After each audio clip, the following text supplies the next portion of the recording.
What's up, guys? Every Monday, the weekend recap is uploaded, and this week is no exception. My name's Adrian, and thanks for joining us. And thanks for considering subscribing if you're new here. We have some other explainers. We do this every Monday, etc., etc. And I am so excited to be moving back into our own place after 3 months of renovations. You may have been wondering where the iconic Rabona TV mascot, Michel Plantini, the palm, was all this time. I regret to inform you that he died. He died in the move here. Rest in peace. The move from inside our apartment and into minus 15 Celsius weather was too much for him. He was shocked and he passed away. But we'll build up the studio once again, get Michel Plantini 2.0 as well as other set pieces, and the videos will be coming at you more and more every week. More live streams, more content. Oh, I'm so excited. All right, let's get into the content. Speaking of content, let's get into it. The woes continue in La Liga for Real Madrid as another week goes by with an unfortunate performance from Zidane's squad. Let's put it that way. To be fair to them, Militão got himself sent off after just 9 minutes, and following that, Real Madrid actually scored to make it 1-0 despite being a man down. Toni Kroos with another superb assist following his superb performance last week. After 30 minutes, however, Levante drew level, and Levante isn't exactly a poor side, we have to remember. So in the second half, against the Levante that smelled blood in the water, it felt like there was only one outcome. And despite Courtois saving a penalty, they found the winner about 10 minutes later via Roger Marti. That win actually leaves Levante in a good position when it comes to their European hopes. Keep up this form, and they'll push the likes of Granada, Real Sociedad, etc. So long as they keep on dropping points, that is. Real Sociedad are dropping them all over the place. Speaking of which, Real Sociedad dropped points against Villarreal in a match that would have been considered one of the big ones early in the season, given their respective forms at that time. Villarreal are still doing well as they have gone unbeaten in 5 matches, the last 3 of which have been some frustrating draws. 2-2, 0-0, and now 1-1 with Real Sociedad this past weekend. Real Sociedad's form is truly poor at the moment, which is disappointing. 1 win and 4 losses in their last 11 matches after getting 7 wins and 1 loss in their opening 10 matches. A tale of 2 quarters of the season. Sevilla went away to Eibar this weekend, and no, we didn't see the debut of Papu Gomez just yet, as the 32-year-old was an unused substitute this weekend. But once we see him involved with that team, a team that's flying currently without him, Sevilla could be a very, very scary squad. Because this weekend they won 2-0, but they really had to work for it. Eibar dominated this match in spells, and Bono was called upon many times to make some saves. No goals from En-Nesyri this time, the very physical Moroccan, but he did win the penalty that Ocampos converted, so hey, still contributing. I recently did a video on some of Atletico's top performers, the ones that are available to the squad, not suspended ones like the fantastic Kieran Trippier. That's no meme, by the way. He's been fantastic for them, one of the best performers in the league in that position. But yes, check out that video, iCard linked above, and Atletico continued to look very strong this weekend. They went up against the giant killers, Cadiz, and there was no giant killing on this day. Cadiz put up a good fight, but Atletico's class came through once again. Suarez and Negredo went goal for goal in the first half before Lamar set up Saul right before the break to make it 2-1. Cadiz really stepped up in the second half, and for my money could have earned a draw at one point, but Atletico's class came through, and like I said, said that already, and a penalty from Suarez and a late notch from Koke gave them the 4-2 win. But man, credit to Cadiz. 2 goals scored against Atleti, a team that had conceded just 8 goals in 18 matches.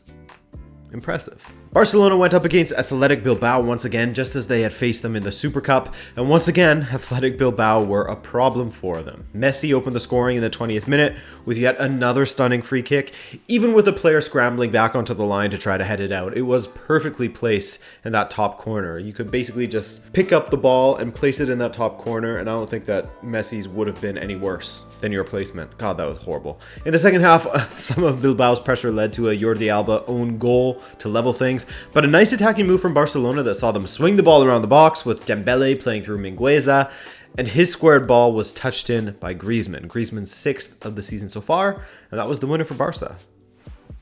It was weird. I was looking on the La Liga website to confirm that that was his 6th goal, and he doesn't show up in the scoring rankings. I don't get it. Barcelona are officially tied on points with Real Madrid and have taken their place in 2nd. Atletico has a 10-point lead with a match in hand. Sevilla are 4th. Villarreal and Sociedad round up the top 6. Nice and tight up there. Besides Atletico, of course. Starting with a funny match in Italy as Fiorentina visited Torino and nearly self-sabotaged. I mean, they are lucky that they were facing a team such as Torino, a team that hasn't won a match across all competitions since January 3rd, 6 matches ago. In this one, Fiorentina got 2 red cards in 10 minutes in the second half, 1 red on either side of Franck Ribéry's goal in the 67th for Fiorentina. So 1 goal up, 2 men down, and in the 88th minute, Torino finally, with 2 men up, remember, found an equalizer via who else but Andrea Belotti. 1-1 the final in that match. Are we seeing the rise of Christian Eriksen at Inter? A year after he arrived, he was headed to start an Inter's 4-0 victory over Benevento, and he looked excellent at the heart of their midfield. He was unlucky to not get a goal himself as he hit the woodwork, but he certainly played a role in the build-up to Inter's goals. A brace for Lukaku, a goal and an assist for Lautaro, you love to see that, and an assist for Sanchez, who had been rumored to be heading to Roma in exchange for Edin Dzeko, but apparently those negotiations have stalled. That's a great win from Inter. Lautaro having a great match, Lukaku's finishing on target, Eriksen imposing himself well, and a clean sheet to boot. Positives. Milan got back to the winning column against Bologna, a team that is really struggling these days. 1 win from 11 following their loss to AC Milan. Ibra failed to score in 2 Serie A matches consecutively, which is surprising from him considering his early form, as he had his penalty saved, but Rebic from the same play made it 1-0. Then, in the second half, Zlatan let Franck Kessié take Milan's second penalty of the match, and he made no mistake this time, as he's wont to do. He's great from the spot. 2-0 at that point, and despite a late push that saw Bologna make it 2-1 and really put the fear on the Pioli's side, the Rossoneri held on. Sampdoria have been an improved side this season under Ranieri, if a little bit inconsistent. They either win or lose and almost never draw. They took on Juve at home this weekend, and it was overall a decent performance from Pirlo's side. They struggled to create chances at times and were a bit wasteful with the ones that they did manage to create, as they certainly did enough to score a few goals, I thought, but Chiesa scoring once again, that was a positive. Morata with the assist, that's a positive for him. And Ramsey's performance coming off of the bench was great, capped off with a goal and yet another assist from Cuadrado, his 12th across all competitions. He's having a great season in that regard. Lazio are on a fantastic run, guys. Once again, Inzaghi's boys grabbed a win. They're 5th on the trot, and it came at the expense of the very much in form Atalanta. Marusic opened the scoring for Lazio with a banger in the 3rd minute, his first goal in about a year in the Serie A. In the second half, Immobile set up Joaquin Correa to make it 2-0, and despite Atalanta pulling 1 back, a late strike from Muriqi gave the Laziali a 3-1 win. Hottest streak in the Serie A currently, actually.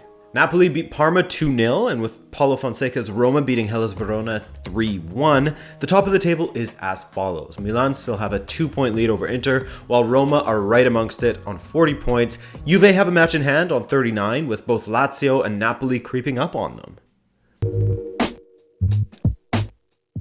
Rejoice! Fans of Borussia Dortmund rejoice as after 3 matches, including 2 consecutive losses, Dortmund were victorious this past weekend against FC Augsburg. They actually found themselves behind after just 10 minutes when Niederlechner fed Hahn for the opener. And you would have excused Dortmund fans for thinking it was going to be yet another one of those matches, as Haaland's penalty rang off of the woodwork, but with Delaney, Sancho, and an own goal, Dortmund got the 3-1 victory. They needed that, as another match without a win would be, just terrible for their confidence. VfB Stuttgart brought an end to Mainz's strong form as they got a 2-0 victory to ensure they're still in the top 10, even if just in 10th. Union Berlin managed a draw against Borussia Mönchengladbach to show that they are still capable of swinging it with the top sides in the Bundesliga. A very even match here that really could have gone either way, but 1-1 the final, probably a fitting score. RB Leipzig are still turning things around a bit, or at least trying to, as they now have 2 wins from their last 3 matches. This weekend they got a good win at home against a fellow topsy-turvy side form-wise in Peter Bosch's Bayer Leverkusen, and Kunku with what would be the winner for Leipzig in the 51st minute.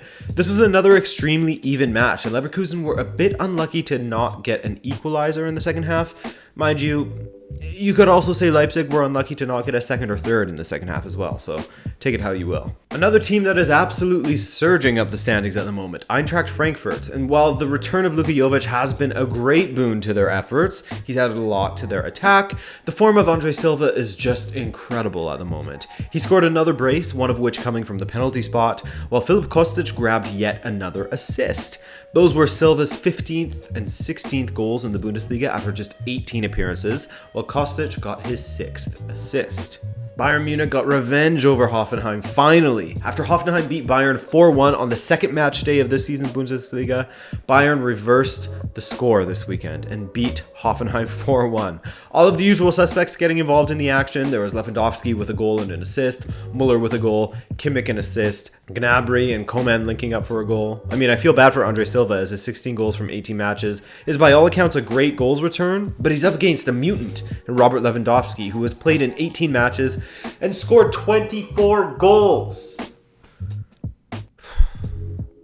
Wow. He scored in 9 Bundesliga matches consecutively. Perhaps the most informed side in the Bundesliga, or at least one of them, Wolfsburg hosted the not-so-easy-to-beat SC Freiburg on Sunday and smacked them up. Wolfsburg with a massive 3-0 win over Freiburg. Another great performance from Jonathan Brooks, who scored the opener and was solid defensively all match. Wout Weghorst scored the second, and Gerhardt with the third for Wolfsburg. And so, taking into consideration all of these results, the Bundesliga picture is as follows. Bayern are top, with their lead remaining at 7 points currently. Leipzig are in second, and look at this.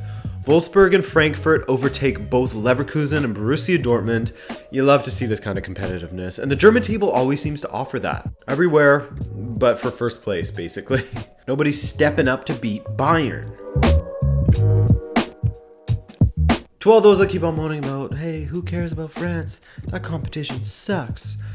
I mean, this week, we're trying to change your mind about that, man. Come on, be open-minded to other competitions. Don't just care about one or two.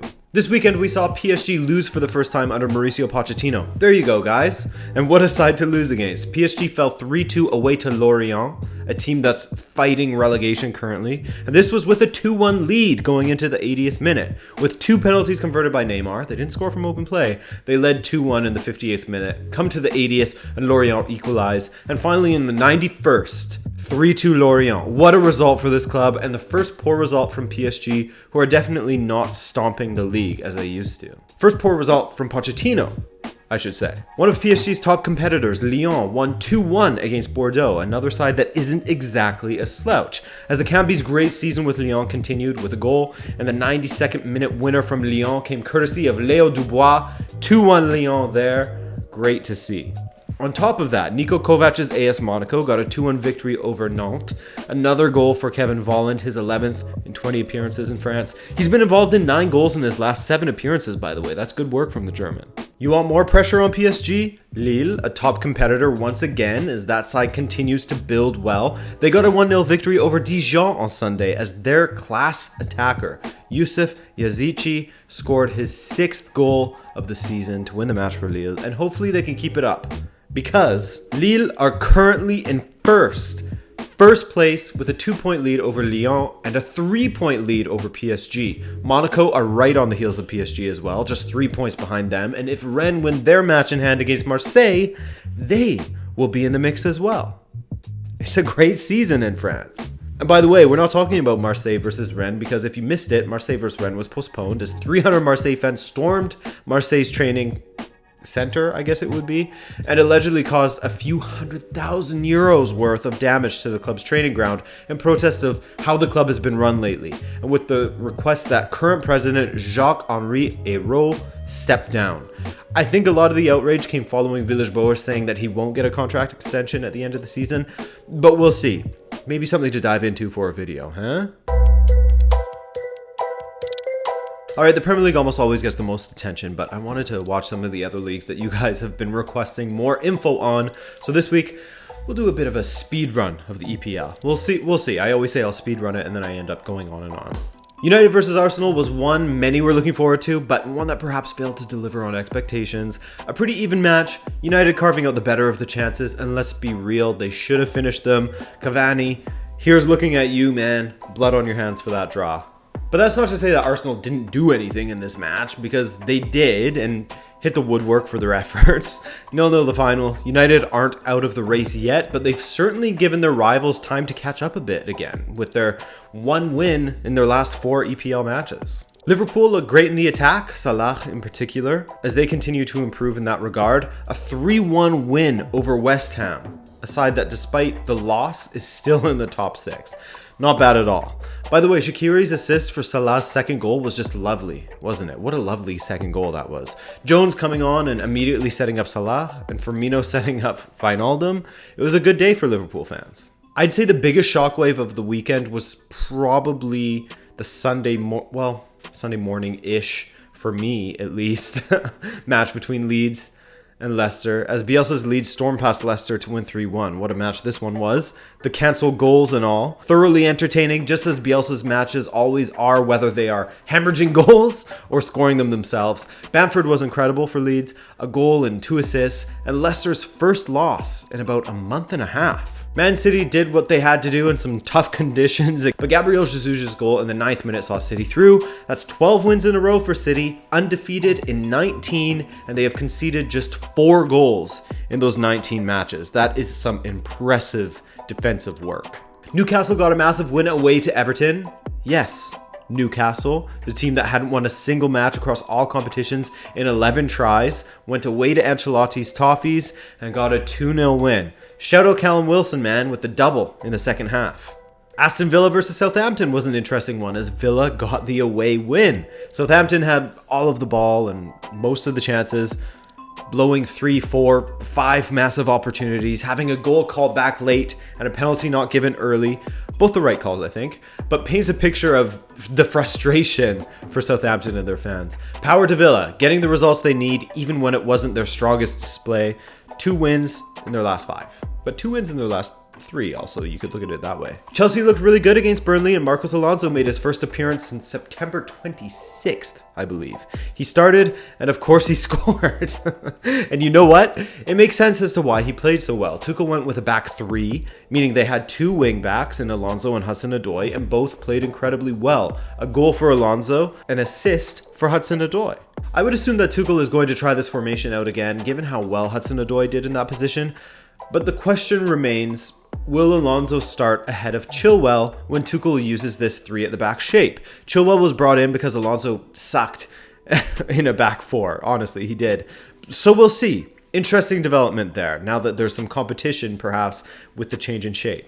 And finally, Tottenham versus Brighton, the guys who are underachieving when it comes to expected goals, that's Brighton, versus the guys who are overachieving when it comes to expected goals, that's Tottenham. And the Cockerels came home to roost for Spurs, as their misfiring attack without Harry Kane struggled. I mean, they looked poor, and it just goes to show not only how much of a role Harry Kane plays in finishing off chances for Spurs, but in the build-up to creating those chances as well. They looked genuinely poor.